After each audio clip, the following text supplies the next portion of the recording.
2014 से 2019 5 साल के भीतर भीतर हम लोग 2 ट्रिलियन से 3 ट्रिलियन पहुंच गए। $1 ट्रिलियन हमने जोड़ दिया। तो आने वाले 5 साल में हम $5 ट्रिलियन इकोनॉमी बन सकते हैं।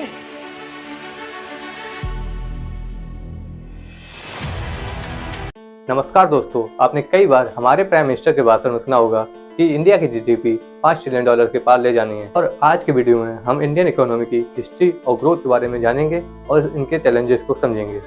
दोस्तों, ईयर 1 AD के बाद से लगभग 1700 सालों तक इंडिया वर्ल्ड की टॉप इकोनॉमी थी और अकेले वर्ल्ड की जीडीपी में 35 से 40% तक कंट्रीब्यूट कर रही थी।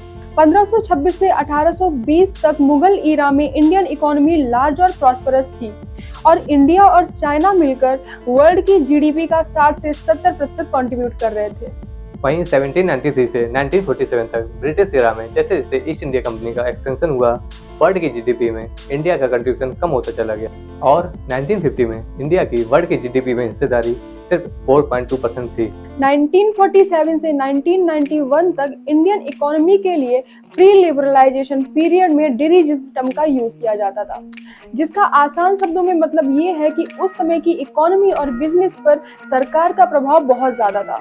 इस पीरियड में कंपनीज को लगभग हर चीज के लिए सरकार से परमिशन लेनी पड़ती थी और इंडिया में बिजनेस करना बहुत मुश्किल था।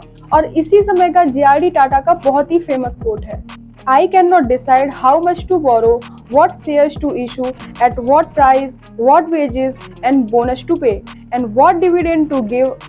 I even need the government's permission for the salary I pay to a senior executive. 1991 के बाद इंडिया के सबसे बड़े ट्रेडिंग पार्टनर सोवियत यूनियन के कोलैप्स और गल्फ वॉर की वजह से ऑयल प्राइसेस काफी ऊपर आ गए, जिसकी वजह से भारत पर दिवालिया होने का खतरा मंडराने लगा था। इससे बचने के लिए इंडिया ने IMF से $1.8 बिलियन का लोन मांगा, जिसके बदले IMF ने शर्त रखी कि इंडिया को डीरेगुलेशन करना होगा, यानी बिजनेस पर सरकार का कंट्रोल कम करना होगा और इंडिया में फॉरेन इन्वेस्टमेंट अलाउ करना होगा। इसके रिस्पॉन्स में नरसिम्हा राव सरकार ने, जिसमें मनमोहन सिंह फाइनेंस मिनिस्टर थे, ने 1991 में इकोनॉमिक रिफॉर्म्स स्टार्ट कर दिए और यहाँ से दोस्तों लाइसेंस राज का अंत हुआ और इंडिया को फॉरेन इन्वेस्टमेंट के लिए खोल दिया गया। 1991 के इकोनॉमिक रिफॉर्म से इंडियन इकोनॉमी ने रफ्तार पकड़ी और तब से हर साल इंडिया का जीडीपी ग्रोथ रेट 6 से 7% रहा है और आज इंडिया वर्ल्ड की 5th लार्जेस्ट इकोनॉमी है। अगर हम इंडियन इकोनॉमी के साइज की बात करें तो IMF के 2022 के डाटा के अकॉर्डिंग $3.47 ट्रिलियन के साथ नॉमिनल जीडीपी के मामले में इंडियन इकोनॉमी वर्ल्ड में 5th पोजीशन पर है।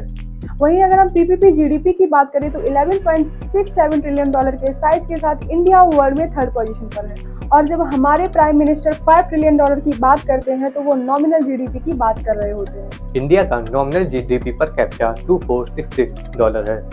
इसके अलावा इंडिया पर $2.9 ट्रिलियन का कर्जा है, जो कि इंडिया की जीडीपी का 83.4% है। इसके अलावा इंडिया का फॉरेन एक्सचेंज रिजर्व यानी कि विदेशी मुद्रा भंडार NSO के 9 दिसंबर 2022 की रिपोर्ट के अनुसार $564 बिलियन है और फॉरेन रिजर्व के मामले में इंडिया 5th पोजीशन पर है। और अगर हम कंट्रीब्यूशन बाय कंपोनेंट्स की बात करें तो इंडिया की जीडीपी में कंजम्पशन की हिस्सेदारी लगभग 61%, इन्वेस्टमेंट की हिस्सेदारी 26.6% और गवर्नमेंट स्पेंडिंग 12.1% है। और इंडिया एक्सपोर्ट से ज़्यादा इंपोर्ट करता है, इसलिए इंडिया का नेट एक्सपोर्ट नेगेटिव है, यानी ये इंडिया की जीडीपी पर नेगेटिवली अफेक्ट करता है। वहीं अगर हम कंट्रीब्यूशन बाय सेक्टर की बात करें तो इंडिया की जीडीपी में एग्रीकल्चर सेक्टर की हिस्सेदारी 16.4%, इंडस्ट्रियल सेक्टर की हिस्सेदारी 29.3% और सर्विस सेक्टर की हिस्सेदारी 54.3% है। इसके अलावा अगर हम जॉब्स की बात करें तो एग्रीकल्चर सेक्टर इंडिया की 42.6% वर्कफोर्स को नौकरी देता है और इंडस्ट्रियल सेक्टर 25% और सर्विस सेक्टर 32.3% वर्कफोर्स को नौकरी देता है।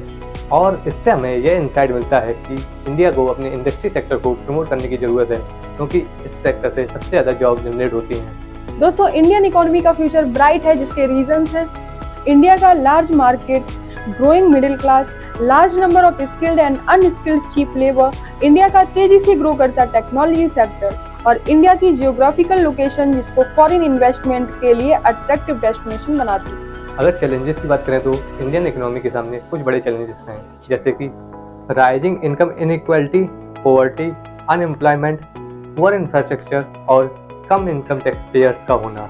दोस्तों, इकोनॉमी पर एक इंटरेस्टिंग कोट है।